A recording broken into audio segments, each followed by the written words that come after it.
عمرك سألت نفسك ليه فجأة قبل كده وقبل العيد بكام يوم كل ما كان الATM في مصر تقريبا يا إما فاضي يا إما عطلان والناس بتلف في الشوارع كلها كأنها بتدور على كنز، مع إن دي المفروض خدمة متوفرة 24 ساعة. معاكم محمد، والنهاردة هنتكلم إن شاء الله عن زحمة العيد، أو لأ مش هنتكلم عن إنها مجرد زحمة، إحنا هنفكك الأزمة دي حتة حتة من الأول خالص لما نلاقيه السبب الرئيسي بتاعها، وهنعرف إزاي شوية قرارات غلط مع سيستم اصلا مش مستعد ان هو يواجه العدد ده كله من الناس اللي رايحه تزحف في نفس الوقت، مع شويه قلق من الناس، والتجار برضه كان ليهم جانب، وده كله عمل العاصفه المثاليه اللي خافت الكاش كله من البلد.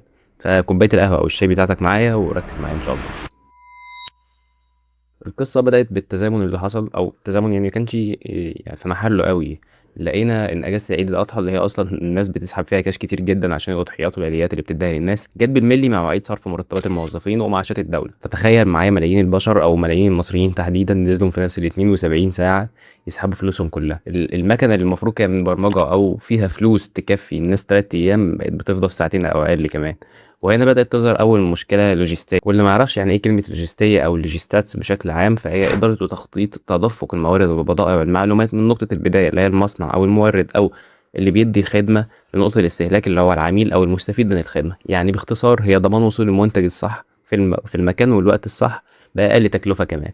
فبما إني قلت وصول الخدمة أو المنتج في المكان والوقت الصح، فأكيد المشكلة اللوجستية ديت هي عربيات نقل الفلوس أو العربيات المصفحة اللي بنشوفها في الشارع ديت مش قادرة تغذي المكن بتاع الATM في مصر، يعني مش لاحقة تملى الكاسيتات بتاعتها كلها، ولو لحقت يعني الزحمة في الشوارع مخليها مش عارفة توصل للمكن أصلا. فالناس قالت خلاص يا جماعة مفيش كاش نلعب ديجيتال عادي يعني، فحاول لي انستا باي او فودافون كاش. هنا بقى حصل المشكلة التانية في يوم الاثنين اللي هو 25 مايو اللي فات. ملايين من الناس دخلوا يعملوا تحويلات في نفس الوقت تقريبا في نفس الثانية. انستا باي ما قدرش يستحمل الاوفرلود اللي حصل او الضغط اللي حصل على الشبكة بتاعته، فالشبكة بتاعته وقعت، السيرفر وقع لمدة تقريبا من ساعتين ل3 ساعات، وزادت عند بعض الناس اكتر من كده. وظهرت برضه في اول وتاني يوم العيد كان البرنامج ما بيستجيبش معظم الاول اللي بتتداول، فالناس خافت. نتيجه بقى للخوف من انستا باي نرجع للحل اللي كان موجود عندنا قبلها، اللي هو فودافون كاش وباي محافظ اللي موجود على التليفون عادي. فحصل الدومينو افكت اللي طبيعي يحصل، وان المحافظ هي كمان بدات تهنج. رسائل الOTP او الفيريفيكيشن اتاخرت، عمليات بتتعلق في الهواء، فلوس بتتحسب من حساب بتتسحب من حسابك ولكن ما بتوصلش للطرف التاني. وادخل بقى في دوامه ال 14 يوم عمل عشان الفلوس ترجع، وكل ده وانت داخل اصلا على اجازه العيد ومفيش بنوك فاتحه. فهنا بقى كان لازم نقف كده ونسال نفسنا سؤال: هل في شويه قرارات اداريه غلط؟ فالاجابه اكيد يعني، وده بشكل واضح. فخلينا نضرب المثل الاكبر مثلا بالبنك الاهلي او بنك مصر، الاتنين من اكبر المساهمين في البنوك في مصر، بل هم الاكبر فعلا. فبدل ما الجهات المسؤولة في الدولة وهم من ضمنهم يقسموا صرف المرتبات على أيام مختلفة، يعني مثلا الوزارة كذا تقبض يوم 20 والتانية يوم 21 وهكذا، لأ دول نزلهم كتلة سيولة مرعبة في الحسابات في وقت واحد.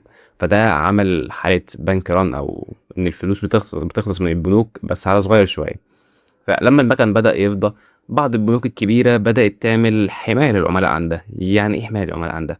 يعني لو كارتك مثلا من بنك تاني غير البنك الاهلي، فلما تروح تسحب من الATM بتاعت البنك الاهلي هيقول لك مفيش فلوس، او هيقول لك بطريقه شيك اكتر ان الليميت بتاعك قليل، يعني بدل ما تسحب 4000 في المعامله الواحده، لا انت هتسحب 1000 بس في المعامله الواحده. فكده انت عملت ايه بقى؟ انت وفرت للعملاء بتوع البنك بتوعك انت، بس انت البنوك التانية مثلا البنك القطري اللي هو ملوش اصلا ATMs كتير في مصر زي البنك مصر او البنك الاهلي، فهيضطر يروح لك انت بعد ما الATMs بتاعته خلصت. وكمان مفيش فروع طوارئ انت مشغلها اصلا، يعني مفيش فروع مثلا في المولات، مفيش فروع في الشارع او عربيات متنقله شغاله. فانت كده قتلت كل حل موجود اصلا، ورميت كل حاجه على المكن اللي هو الATM اللي بقاله عشرات السنين موجود زي ما هو، وسوفت وير هو كمان ما اتحدثش تقريبا من 2015، واوقات بيخرج على الويندوز. يعني اوقات انا بشوف الويندوز بتاع المكنه يا جدعان، يعني انت ازاي سايب لي الدنيا سلاح مداح كده؟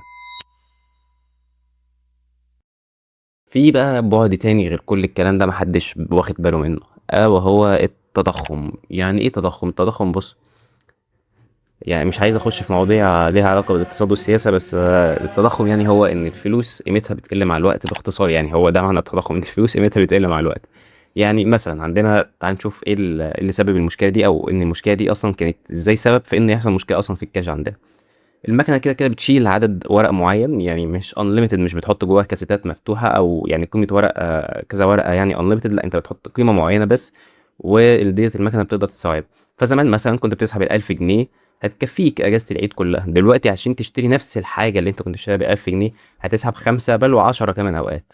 يعني المكنه بقت بتفضى اسرع كتير من السنين اللي فاتت، لان الناس بتسحب الحد الاقصى بتاعهم في سحبه واحده بس. ضيف على ده كمان بقى ان التجار زي الجزارين او المحلات العاديه، محلات الفول والطعميه، اي محل عامه ما بيتعاملش اصلا بانستا باي. يعني هو ما عندوش ولا انستا باي ولا فودافون كاش. يعني انا مثلا مش رايح اشتري 20 جنيه فول و20 جنيه طعميه فاقول له معاك انستا باي ولا معاك فودافون كاش ولا اصلا معاك اي تي ام جوه اقدر احط فيها الفيزا.